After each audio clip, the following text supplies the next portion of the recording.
வாரணாசி டெல்லி இடையிலான வந்தே பாரத் ரயிலில் மழைநீர் ஒழுகியதால் பயணிகள் அவதியடைந்தனர். கூடுதல் விவரங்களை செய்தியாளர் ரமேஷ்குமார் வழங்க கேட்கலாம். ரமேஷ்குமார், வணக்கம். மேலும் தகவல்களை சொல்லுங்க. இந்தியாவின் அதிநவீன சொகுசு ரயில் பயணங்களில் ஒன்றாக கருதப்படும் வந்தே பாரத் ரயிலில் மழைநீர் ஒழுகியதால் பயணிகள் சிரமம் அடைந்தனர். வாரணாசியிலிருந்து டெல்லி வரை செல்லக்கூடிய வந்தே பாரத் விரைவு ரயிலில் இருக்கக்கூடிய ஒரு பெட்டியில் தான் இந்த மழைநீர் ஒழுகி இருக்கிறது. இன்று காலை வாரணாசி கண்டோன்மெண்ட் ரயில் நிலையத்திலிருந்து ரயில் புறப்பட்டு பிரயாக்ராஜை அடைந்த போது திடீரென அதில் இருந்த ஒரு பெட்டியில் மழை நீர் ஒழுகியதால் பயணிகள் அதிர்ச்சியும் அவதியும் அடைந்தனர்.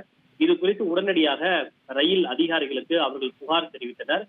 மிகவும் அதிக விலை கொடுத்து பயணம் செய்யக்கூடிய ரயில் பயணங்களில் ஒன்றாக வந்தே பாரத் ரயில் திகழ்கிறது.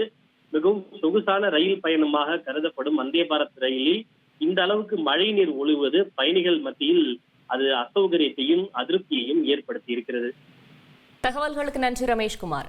உங்கள் தந்தி ஒன் தொலைக்காட்சியில் கர்ணன் தினமும் மாலை 5 மணிக்கு காணத் தவறாதீர்கள்.